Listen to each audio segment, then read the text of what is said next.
Hello students, हम पढ़ रहे थे न्यूक्लियर फिजिक्स।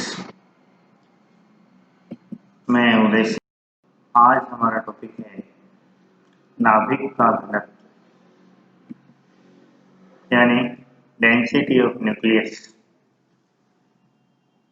नाभिक का घनत्व कितना होता है, इस तरह से इसको कैलकुलेट करते हैं। सामान्य जो डेंसिटी से हमारा काम पड़ता है, क्या ये उसके कंपेरेबल है या उससे ज़्यादा है या कम है, ये हम मैथमेटिकली और थ्योरेटिकली। नाभिक का घनत्व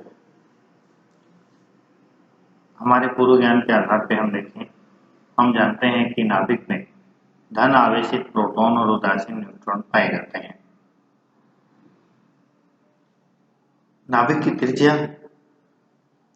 सामान्यतः इस सूत्र से दी जाती है, R बराबर R0 a की पावर 1/3, जहां R न्यूक्लियर रेडियस, R0 एक कांस्टेंट है जो फेम्टोमीटर यानी फर्मी 10 की पावर -15 मीटर की कोटि का है, जो नाभिक की विमा होती है। नाभिक की दूरियां इसी कोटि की होती हैं। परमाणु की तुलना में नाभिक बेहद छोटा होता है। परमाणु की जो रेडियस है वो करीब करीब 10 की पावर -10 मीटर की कोटि की होती है। इस फॉर्मूले में जो ए आया है वो है मास नंबर, द्रव्यमान संख्या। तो परमाणु के नाभिक में धनावेशित प्रोटॉन और उदासीन न्यूट्रॉन होते हैं, और ये अवयव R बराबर R0 a⁻⁴ त्रिज्या वाले गोलीय आयतन में समान रूप से वितरित होते हैं। हम नाभिक की एक गोले के रूप में कल्पना करते हैं जिसमें प्रोटॉन और न्यूट्रॉन समान रूप से वितरित होते हैं। तो नाभिक की घनत्व निकालने के लिए हमारे पास सीधा सीधा सूत्र है, द्रव्यमान बटे आयतन, nuclear mass divided by nuclear volume. Mass कितना होगा? नाभिक के अंदर प्रोटॉन और न्यूट्रॉन पाए जाते हैं, और ये जो संख्या ए है ये उन दोनों की संयुक्त संख्या है, यानी प्रोटॉनों की संख्या प्लस न्यूट्रॉनों की संख्या। टोटल संख्या को हम द्रव्यमान संख्या ए कहते हैं। तो द्रव्यमान यानी सभी न्यूक्लियनों का कुल द्रव्यमान।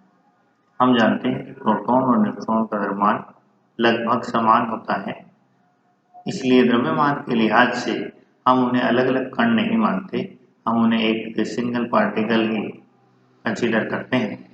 और इसलिए हम प्रत्येक, चाहे वो न्यूट्रॉन हो या प्रोटॉन हो, नाभिक में रहने वाला कण यानी न्यूक्लियन कहते हैं। तो नाभिक का द्रव्यमान क्या होगा? सभी न्यूक्लियनों के द्रव्यमानों का योग।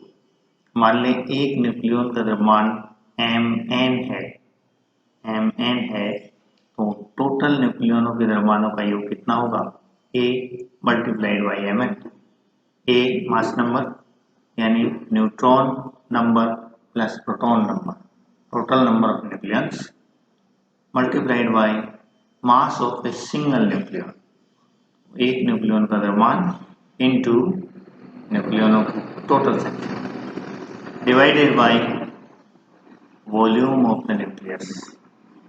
तो यहाँ से हमें घनत्व मिल जाएगा।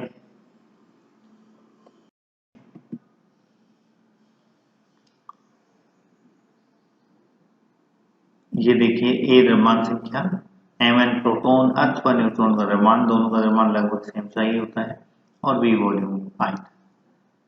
तो हम मान रखते हैं ए हमने किसी भी न्यूक्लियस के लिए लिया है जनरल, तो मान लिया कि उसकी द्रव्यमान संख्या ए है, into mass of a single nucleon, ये होता है 1.67 × 10⁻27, लगभग इस कोटि का होता है, divided by volume of nucleus.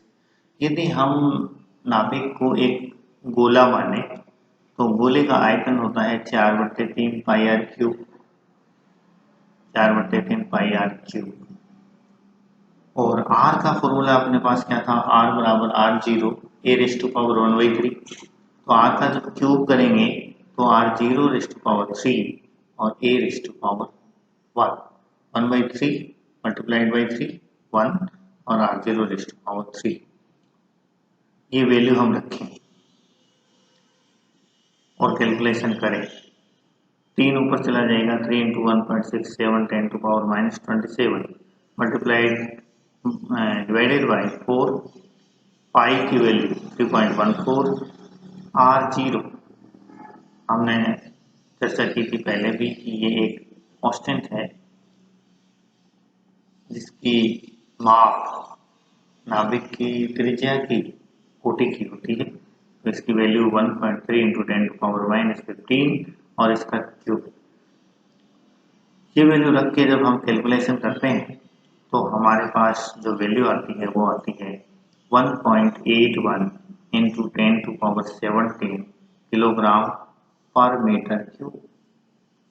1.81 × 10⁻17 kilogram प्रति घन मीटर।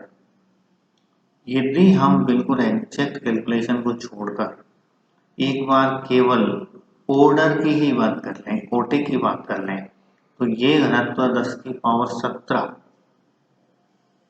किलोग्राम प्रति घन मीटर की कोटि का है। क्या ये घनत्व अत्यधिक नहीं है? सामान्य घनत्व की हम चर्चा करें, जल के घनत्व को हम स्टैंडर्ड लेते हैं 4 डिग्री सी पर जल का घनत्व और वो होता है 10⁻³ किलोग्राम प्रति घन मीटर। उसकी तुलना में ये कितना अधिक है? 10⁻14 गुना। इससे हम कल्पना कर सकते हैं कि नाभिक के अंदर जो मास है उसकी डेंसिटी कितनी ज्यादा है, अर्थात नाभिक कितना सघन है। तो ये समीकरण 18 हमें बताता है कि नाभिक के घनत्व का मान अत्यधिक है, बेहद सघन है। दूसरा हम एक और बात नोट करते हैं, यहां हमने देखा कि A द्रव्यमान संख्या न्यूमरेटर में भी था और A द्रव्यमान संख्या डिनोमिनेटर में भी था और A से A ऊपर नीचे कैंसिल हो गया। इसका मतलब क्या हुआ? इसका मतलब ये हुआ कि न्यूक्लियर जो डेंसिटी है वो मास नंबर पे डिपेंड नहीं करती, अर्थात नाभिकीय घनत्व जो है वो द्रव्यमान संख्या पर निर्भर नहीं करता। इसका मतलब क्या हुआ? इसका मतलब ये हुआ कि हम यदि छोटे न्यूक्लियस से बड़े न्यूक्लियस की ओर बढ़ते जाएं, हम हाइड्रोजन की बात करें जो सबसे छोटा न्यूक्लियस है जिसमें केवल एक प्रोटॉन पाया जाता है, और उसी से हम फिर आगे बात करें हीलियम, लिथियम, बेरिलियम, बोरॉन, और आगे बढ़ते जाएं फिर हम हैवी न्यूक्लियस की ओर यूरेनियम और पार यूरेनियम जो एलिमेंट्स हैं उनकी ओर यदि हम बढ़ें तो हमें ये चीज देखने में आएगी कि नाभिक का घनत्व द्रव्यमान संख्या पर निर्भर नहीं करता। न्यूक्लियस चाहे छोटा हो चाहे बड़ा हो, उसकी डेंसिटी अत्यधिक होती है और वो द्रव्यमान संख्या पर डिपेंड नहीं करती, अर्थात छोटे न्यूक्लियस का घनत्व भी उतना ही ज्यादा होता है, उतना ही सघन होता है जितना बड़े न्यूक्लियस का होता है। तो ये हमारे लिए बड़ा एक रोचक फैक्ट रहा कि नाभिक का घनत्व जिसके अंदर न्यूट्रॉन और प्रोटॉन पाए जाते हैं बेहद ज्यादा होता है, अत्यधिक होता है और यह द्रव्यमान संख्या पर डिपेंड नहीं करता। तो रदरफोर्ड जो मॉडल था इसमें ये बताया गया था कि परमाणु का संपूर्ण धनावेश और अधिकांश द्रव्यमान नाभिक में एकत्रित होता है और नाभिक परमाणु के बिल्कुल सेंटर में होता है।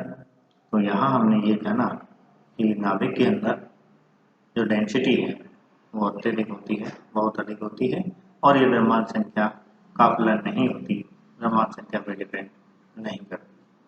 थैंक्स, धन्यवाद।